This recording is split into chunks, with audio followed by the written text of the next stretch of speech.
Hola, ¿qué tal? Bienvenidos a una nueva edición de Dato Laboral, este programa que tenemos junto con Dante Botton. Ambos somos abogados del estudio Payet, Ricao y Pérez, y lo dedicamos para conversar acerca de pronunciamientos tanto de la Corte Suprema como del Tribunal Constitucional en materia laboral.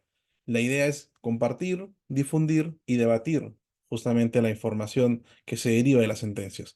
Dante, ¿cómo estás? Hola Elías, ¿cómo estás? Muy contento de estar aquí contigo y bueno, de conversar una sentencia que ha generado controversia, discusión académica también y práctica, porque vamos a ver que tiene un efecto práctico muy importante para los empleadores, entendería yo, y también para los trabajadores, como es evidente. Y nada, tú me comentarás si cuento el caso. Sí, antes de ello, Dante, no te olvides, tenemos que invitar a nuestros seguidores a que puedan ingresar al sitio web del Estudio Payet, en donde ustedes van a poder encontrar información relevante. Van a encontrar un blog en www.prcp.com.pe.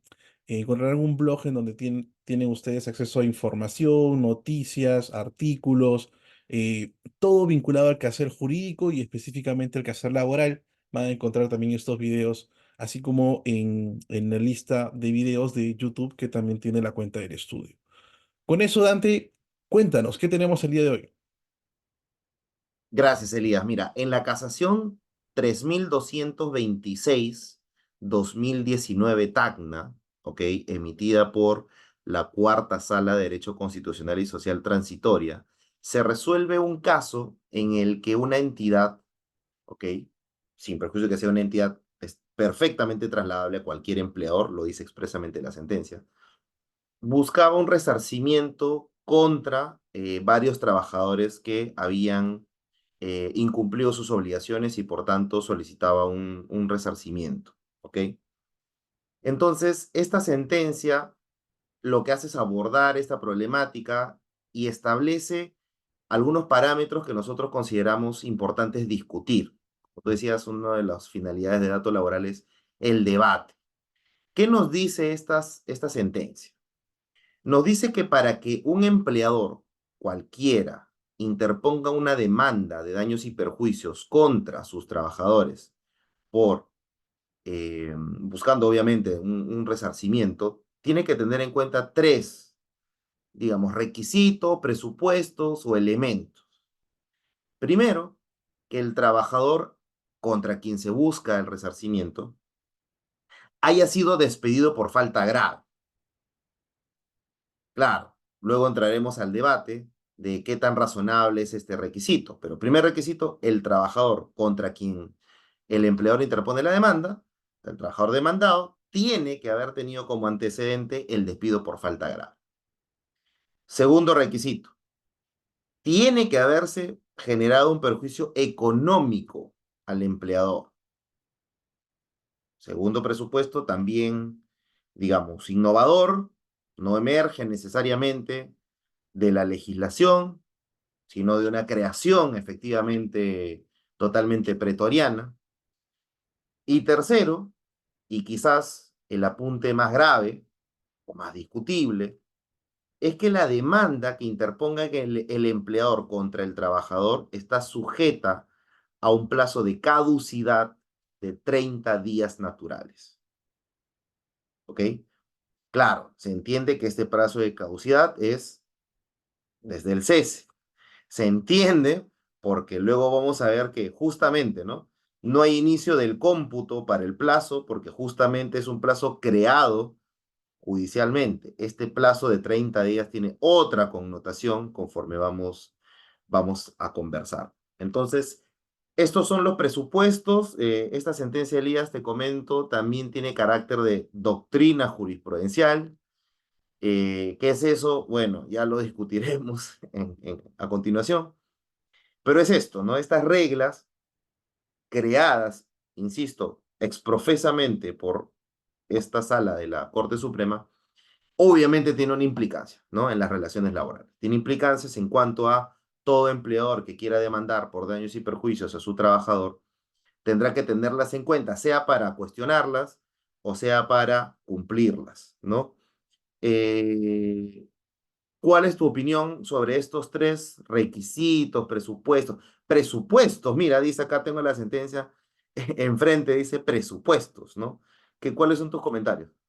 No, definitivamente creo que hay mucha actividad creativa al momento de emitir los pronunciamientos de la Corte.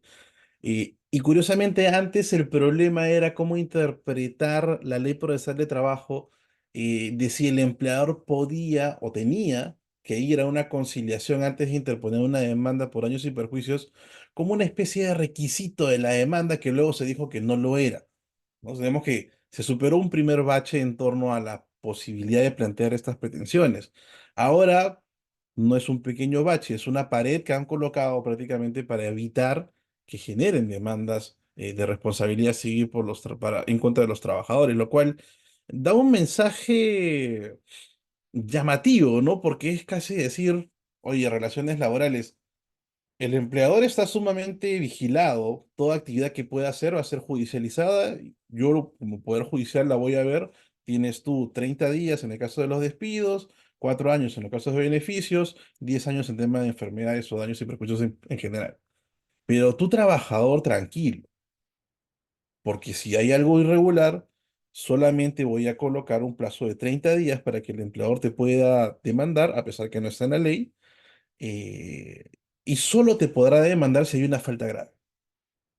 Y claro, allí uno de los temas que cuando revisábamos y conversábamos, ese punto me trajo a, a- a memoria, es que curiosamente entre las salas no conversan entre sí. Tú nos decías que hay una doctrina jurisprudencial vinculante, pero emitida por la cuarta sala, pero curiosamente en otro caso que llevó a cabo la segunda sala, que es una casación 5536-2021 Tacna, también de Tacna, eh, con motivo de una acción de control, el Poder Judicial ordena que trabajadores que se beneficiaron indebidamente de un convenio colectivo porque ellos eran trabajadores, personal de dirección y de confianza, a quienes no se le extendía el convenio colectivo, pero bueno, en una municipalidad se hicieron de esos beneficios, cobraron y con una acción de control se detectó que eso era irregular. Y en función de esa acción de control, lo que hace la municipalidad es decir, oye, devuélvame ese dinero. Y el Poder Judicial, la segunda sala constitucional, respaldó la posibilidad de que estos trabajadores devuelvan más de 2 millones de soles. Y no exigió que estos trabajadores hayan sido despedidos. Curiosamente ahora, con este criterio de la cuarta sala, esos trabajadores que irregularmente se hicieron de dinero que no le correspondía, van a mantener dentro de su patrimonio 2 millones de soles. Eso sería un mensaje coherente, por lo menos de parte de la Corte Suprema, porque tenemos dos salas que a pesar de que una puede estar esa doctrina jurisprudencial vinculante, no terminan vinculándose a ellas mismas, ¿no? Es bastante llamativo. Eso con relación al primer punto. No sé, ahí creo que podemos expandirnos un poquito más. Sí, y bien interesante porque, claro, es doctrina jurisprudencial con efecto vertical, pero no horizontal, ¿no? O sea, ve- tienen que hacerme caso a mí, pero mis colegas del costado no necesariamente, ¿no? Y aquí vemos, como tú bien has dicho, que eso no ocurre, ¿no? Pero bueno, pasa en las mejores familias, ¿no? Pero si voy a establecer una doctrina jurisprudencial, mínimo de prudencia, converso con la sala del costado para ver qué piensa sobre este tema, ¿no? Entonces, el primer tema no es algo unánime, no es cierto que estos presupuestos hayan sido establecidos en una discusión de todas las salas que ven derecho laboral privado y por tanto entiendo que resta fuerza al argumento, ¿no? Aunque como siempre hemos conversado, una sentencia judicial vincula siempre que tenga buenas razones, más allá de quien lo diga, ¿no? Una sentencia de primera instancia podría ser vinculante en el sentido de que tiene tan buenas razones que convence a todos quienes la lean.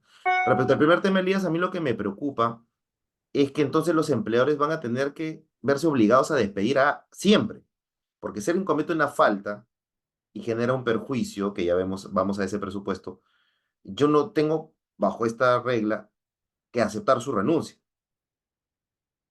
porque luego no lo voy a poder demandar. Si le acepto la renuncia, luego no lo voy a poder demandar. Ergo, obligo a despedir al trabajador. Eso genera un problema que seguramente los señores jueces que han suscrito esto no lo han pensado. Un trabajador que es despedido tiene serios problemas para conseguir un nuevo empleo.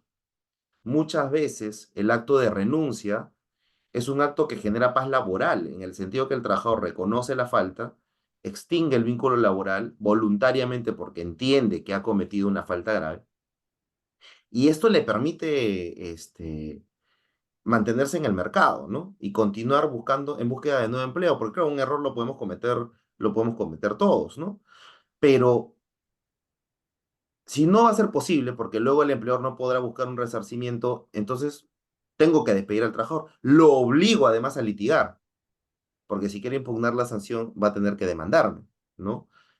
Entonces, no siento que eso coadyuve a la paz laboral, ¿no? Sino que por el contrario, genera incentivos para despedir en vez de solucionar una desvinculación de manera pacífica, ¿no? Exacto. Esto respecto a lo primero. Respecto a lo segundo, Elías, de que se haya causado un perjuicio al empleador. ¿Qué comentario tienes sobre eso? Mira, allí yo sí no tengo, digamos, mayor objeción, porque evidentemente cuando tú vas a una demanda de daños tienes que demostrar cuál es el daño para que éste sea resarcido, tiene que haber un perjuicio. Pero, un poquito retomando lo anterior, es como que si hubiésemos regresado al pasado. ¿No? Porque la antigua ley procesal de trabajo sí te exigía, empleador, si quieres demandar al trabajador, primero despídelo por falta grave, si no lo has despedido no puedes hacerlo. Ese era el criterio que tenías con la antigua ley. La nueva ley, justamente una de las modificaciones era eso, no te amarraba a ese requisito. Porque claramente la práctica te dice que en muchas ocasiones, como tú bien has planteado, un trabajo me puede renunciar, pero no quiere decir que no haya cometido una irregularidad. O en todo caso, también perdería un poco de sentido el análisis del principio de inmediatez. ¿En qué sentido? En que muchas faltas se mantienen por lo general bajo el control de la persona que los comete. Imaginemos el cargo de un puesto de gerente financiero o un contador importante de la empresa que hace uso irregular de la tarjeta de crédito, desvía fondos y claro, esa falta yo la voy a poder saber cuando esa persona se vaya de la empresa, que puede ser como una renuncia, ¿no? Que puede ser por un despido, por otro motivo que no tenga nada que ver con esa falta, pero yo la voy a conocer después. Y en ese supuesto, bajo el criterio de la Corte, no voy a poder demandar. Es bastante Que complicado. para complementar lo que tú dices, Elías, que interesante, tal cual, ¿no? O sea, muchos incumplimientos se descubren luego del cese.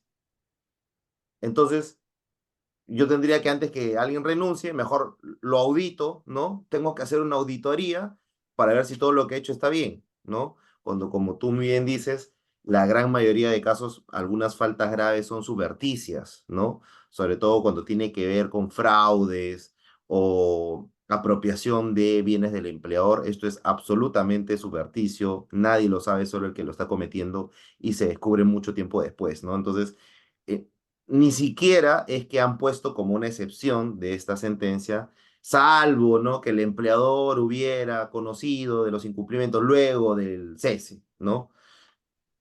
Lo que te habla de que la técnica, pues es que legislar, ese es el problema de una sentencia, ¿no? Quieres legislar, para legislar, el arte de legislar exige ponerte en todas las situaciones. Correcto. Los jueces están preparados para solucionar casos, para resolver casos, no para legislar. Y me parece que ese olvido tan importante que tú nos comentas demuestra pues que la falla está en querer legislar, ¿no? No, lo que les corresponde es resolver casos en concreto, ¿no? Exacto, exacto. Y retomando el tema del perjuicio económico, sí, el problema es que se podría interpretar erróneamente esto a que solo sería el daño patrimonial, ¿no? Y el daño extrapatrimonial quedaría de lado, ¿no? ¿Qué pasaría, por ejemplo, si es que hay un daño a la reputación de la empresa?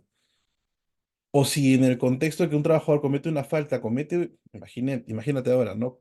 En el tema de hostigamiento sexual, comete un acto de hostigamiento sexual que desde el punto de vista del público afecta no solamente al trabajador que comete, sino que se puede expander a la imagen de la empresa.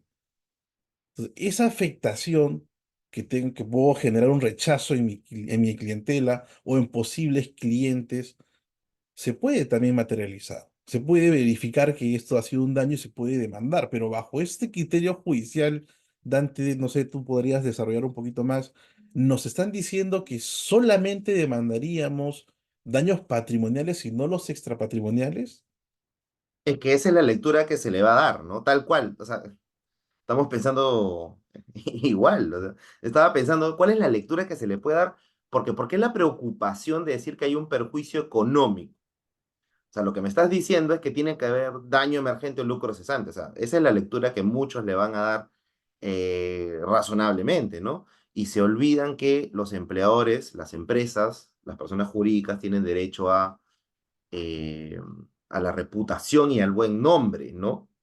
Entonces, claro, más discutible es el honor, ¿no? Ahí podemos entrar a una discusión un poquito innecesaria, pero por lo menos a la buena reputación, pero por supuesto que sí, eso lo ha reconocido instrumentos internacionales, pronunciamientos de tribunales supranacionales, etc., ¿no? Entonces, o sea, si un trabajador haga lo que haga, eso es lo peor, pues, ¿no? Haga lo que haga, solo se le va a poder, o sea, prácticamente te tiene que robar y aún así ese acto de apropiación de dinero del empleador también puede generar una reputación, una afectación a la reputación, porque ¿qué pasa si yo no puedo, gracias a eso, cumplir con mis acreencias laborales? ¿Qué pasa si no puedo pagar a mis proveedores? Etc., ¿no? Entonces, es llamativo que en una sentencia se restrinja el resarcimiento no a la discusión del caso, sino que a priori estamos diciendo que los empleadores no pueden exigir daño extrapatrimoniales, que insisto, es la lectura que pacíficamente se le podría dar a esto. Una especie de derogación de una parte del Código Civil, ¿no? Porque el Hemos responsable derogado el Código Civil para los empleadores, correcto, tal cual, tal cual. es muy, muy, muy llamativo, por decirlo menos. Y hablando de llamativo, Elías, para ir terminando, pero no por eso lo menos importante, ¿no? El plazo de caducidad 30 días para demandar. ¿Cuál es tu opinión sobre eso? No, totalmente en desacuerdo, ¿no? Eh, es cierto que hay algunas situaciones en la relación laboral que requieren establecer claramente un plazo, como lo hicieron quizá en su momento para la impugnación de sanciones disciplinarias, ¿no? Pero cómo lo materializaron a través del pleno, no una doctrina jurisprudencial de una sala, sino a través de un pleno jurisdiccional, que también es una forma informal de no acceder a un pleno casatorio, pero por lo menos estaban todos. Y lo que hicieron fue hacer una propuesta legislativa, que de hecho todavía está en trámite ante el Congreso de la República, como un proyecto de ley, ¿no? Ese era el camino, pero establecerlo pretorianamente, no. Y sobre todo que la interpretación, porque finalmente es una especie de interpretación de la ley de CTS, eh, es totalmente contraria al texto de la norma, porque hay un plazo, es cierto, de 30 días que tiene el empleador para comunicar al depositario de la CTS que mantenga, que no entregue la CTS al trabajador porque lo va a demandar, una especie de garantía. Oye, guárdame este dinero, no lo entregues al trabajador porque lo voy a demandar por daños y perjuicios que me ha generado a mí. Y tengo que acreditar ante el juez que cumplió dentro de los 30 días de plantear esa demanda, pero si yo no quiero utilizar esa garantía o si encontré la falta o la irregularidad del trabajador después de los 30 días, yo puedo demandar. Lo mucho que voy a perder es esa garantía que tenía de la CTS para yo poder hacerme cobro con eso. No quiere decir que no pueda demandar. Aquí lo que están haciendo es una interpretación bastante audaz, creativa, pero no por ello justificado válida, ¿no? Es totalmente inválido porque, por un lado, están creando un plazo de caducidad que por ley solamente se crea por ley.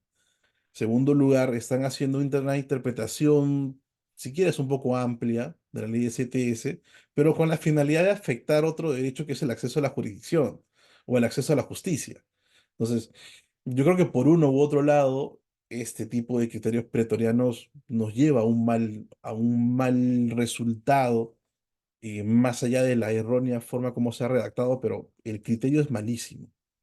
No se puede estar haciendo. Claro, tal cual como dijimos cuando salió el pleno que se pronuncia sobre el plazo en las impugnaciones de sanciones disciplinarias, no es correcto fijar plazos de caducidad por sentencias, ¿no? Porque expresamente nuestro Código Civil establece que eso se hace solo por ley, ¿no? Entonces, alguno dirá, Dante, Elías, pero eh, la norma lo que te dice es que tienes 30 días para demandar. Claro, a ver, ahí como tú ves, la lectura correcta, no la que he hecho con todo respeto, no la cuarta sala, sino la lectura correcta del dispositivo, de la disposición normativa que habla de los 30 días, es que eh, si el empleador usa la garantía, es decir, de retener la CTS, claro, tiene 30 días porque hay que ponerle un plazo para que el trabajador disponga de su CTS. Lo que está pasando es que si un trabajador cesa, debe disponer de su CTS. Entonces, tú lo que vas a hacer es amarrarlo porque no puede disponer de la CTS. Obviamente hay que ponerle un plazo al empleador porque el trabajador no puede esperar años pues a que se libere su CTS. Esa es la lógica de los 30 días, de que haces uso de la garantía y por tanto tienes 30 días, pero ¿qué pasa si no demandas en los 30 días? No es que no puedas demandar luego, lo que pasa es que se libera automáticamente la CTS. Entonces, la lógica del legislador no ha sido que si no demandas en 30 días ya no puedes demandar después. Esa no es la consecuencia. La consecuencia es que si no demanda dentro de los 30 días, el trabajador automáticamente tiene por liberada su CTS. Eso es lo que se ha regulado. Entonces, lo Claro. que estamos haciendo aquí, y claro, ¿cuál es el argumento que se utiliza? Que bueno, como se tiene 30 días para demandarla o cuestionar el despido, también se tiene 30 días para demandar daños y perjuicios, lo cual es absolutamente irrazonable, porque sí hay un interés público, ojo, público, porque la situación de un trabajador se resuelva rápidamente. O sea, es un interés del mercado, de que Ujú. si un trabajador cesa, tenga un plazo breve para que pueda discutir y se pueda resolver ese aspecto laboral. No hay un interés público de que ni le interesa al mercado de que una empresa interponga o no una demanda de daños y perjuicios por las faltas graves que haya cometido un trabajador. Las demandas de los empleadores contra los trabajadores es totalmente residual y nosotros lo vemos en la práctica judicial que tenemos. O sea, es muy raro, pero no por eso incorrecto, es raro, porque claro, una empresa tiene que encontrar buenas razones para demandar a un trabajador que le ha causado daños patrimoniales y extrapatrimoniales como consecuencia de su incumplimiento. Entonces, esta situación de querer, digamos, equiparar, porque esto puede generar, no, no hay ninguna oleada de demandas de daños y perjuicios por parte de los empleadores, ni mucho menos. Por eso es que yo mencionaba de que eh, querer equiparar ambas situaciones, el despido, el interés de que los despidos se discutan rápidamente en el Poder Judicial, tiene nada que ver con las demandas de daños y perjuicios. Entonces, Elías, para ir finalizando, ¿cuáles son tus comentarios o tus apuntes eh, sobre esta sentencia que ha causado un total revuelo en redes sociales y en diarios de circulación nacional? Sí, sí, me quedo mucho con el tema de esta interpretación que tú señalabas correctamente de la ley STS y le agregaría el asunto de que tan es así que la norma está pensada en tomar como garantía o en decir, oye, mantén ese dinero de STS mientras que yo voy a demandar, que te establece a renglón seguido que en caso el empleador interponga la demanda fuera de ese plazo y haya utilizado este mecanismo de garantía, es decir, yo planteo la demanda fuera de plazo o no la planteo, yo como empleador que activé la garantía tengo que pagar una multa, que es una indemnización el 100% equivalente a lo que tenía la CTS. O sea, tan es así que la interpretación de la sala es totalmente distinta, que el propio contexto de la norma te dice para qué sirve. Pero bueno, aquí vamos por una interpretación aislada, sacamos el artículo y lo sacamos como si fuese en otro, una norma entera distinta y lo sacamos del ecosistema para poder entenderla completamente. En segundo lugar, el tema de los plazos, como tú bien decías, es un tema de interés público y tiene sentido porque es parte de la función que puede hacer el legislativo, de las políticas choices. Puede ser 30 días, puede ser 60, puede ser 4 años, como es en el tema de los beneficios. El tema del plazo es un tema que el legislador decide cuándo. cómo y de esa manera lo regula en una ley. No lo hace la judicatura. Lamentablemente va en ese sentido. Y finalmente es llamativo, ¿no? Porque el gran perjudicado de esto no necesariamente va a ser la empresa privada. El gran perjudicado de esto va a ser el Estado. Porque gran parte de las demandas de daños y perjuicios en contra de exfuncionarios, en contra de servidores, viene del Estado, por malversación de fondos, dinero que se pierde por temas de corrupción que luego tienen que demandar para que sean devueltos. Prácticamente con este pleno se va a poder concretar el acto de corrupción. Podrá ser sancionado penalmente, pero van a tener que, desde el punto de vista laboral, no van a tener que devolver el dinero porque las acciones de control suelen demorar más de 30 días desde el cese del trabajador, evidentemente. Entonces, es muy llamativo lo que ha hecho hoy la Corte Suprema y esperemos pues que a partir de la denominación de doctrina jurisprudencial sirva, quitémosles algo de utilidad, sirva para poder plantear casaciones diciendo acá hay un interés casacional de modificar esto. ¿No? Tenemos que modificar necesariamente esto, porque esto no puede ser la regla para todos, al contrario. Sí, totalmente de acuerdo contigo, Elías. Y bueno, llama la atención que eh, nuevamente un pronunciamiento judicial que pretende hacerse extensivo tenga graves falencias argumentativas e interpretativas, ¿no? Como ocurrió con la casación que eh, indicó también de esta misma sala, que indicó que en los procesos de desnaturalización de la tercerización de servicios solo debería ser emplazado y demandado la empresa principal y no la empresa tercerizadora, que es quien posee todos los medios probatorios y en la que mejor puede defender la tercerización. Entonces, creemos que no estamos respondiendo a las reales necesidades de las partes de la relación de trabajo. Son otro tipo de casos los que merecen un pronunciamiento importante por parte de la Corte Suprema y no estar legislando, porque, insisto, no se tiene esta técnica, ¿no? eh, con todo respeto nuevamente, los jueces están hechos para resolver causas, ¿no? Resolver casos en concreto. Al extender o que intentar extender una especie de disposiciones creadas por los jueces, caemos en que nos olvidamos de muchos supuestos de hecho. Entonces, caemos en lo que se le denomina supuestos de infrainclusión, ¿no? Es decir, nos olvidamos de los supuestos que también merecen ser excepciones y tenemos cosas como estas, ¿no? Pero bueno, y finalmente no es un pronunciamiento que sea precedente vinculante, así que incluso como ha sucedido, ya lo vamos a decir, no, me voy adelantando, Elías, otra edición de dato laboral, una de las salas de la Corte Suprema ha dejado sin efecto un pleno supremo, es decir, ha dicho ya expresamente que los daños punitivos no van en nuestro sistema jurídico.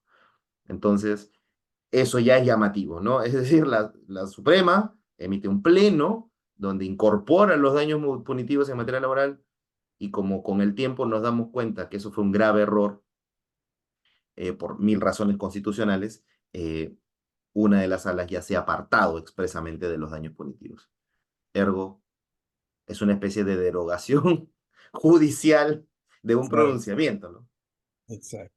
Es que digamos que nació débil ese pronunciamiento. Igual que aquí, esta doctrina eh, adolece de legitimidad a nivel de la propia Corte Suprema. Como te daba cuenta, hay otros pronunciamientos contra una municipalidad en Tacna mismo, de otra sala, en donde no exige estos elementos que ahora nos colocan esta sentencia. Por eso es fácilmente que no solamente una sala suprema, sino un juez de primera instancia pueda válidamente señalar que la ley no establece estas limitaciones y que es válidamente y perfectamente posible iniciar y continuar con un proceso judicial de daños y perjuicios en contra de un trabajador, sea que lo hayas despedido o sea que se haya presentado después de los 30 días, o sea que no sea ninguna de esas alternativas. Así puedes plantearlo en la medida que tú tengas un incumplimiento y cumplas y tengas que acreditar los elementos de la responsabilidad civil. ¿No? Por ese lado, yo me quedo digamos, tranquilo en ese lado, porque cualquier juez no es que automáticamente va a aplicar esto como un precedente, como tú bien indicas, sino que tiene muchas herramientas para decir esto de aquí, yo me voy a regir por la ley. Y la ley me dice que estos elementos no están ahí. Con eso, Correcto. me parece que es interesante antes el debate, está súper interesante. De hecho, vamos a venir con otro dato laboral que ya vamos a anunciarlo luego por redes sociales para que puedan ustedes tener conocimiento y poder conectarse y tener el video de la conversación que tenemos junto con Dante. Te agradezco mucho, amigo mío. A ti, amigo, que estés bien. Cuídate. Cuídate, Nos cuídate estamos mucho. viendo. En la siguiente edición. Cuídense. Chao, chao. Gracias.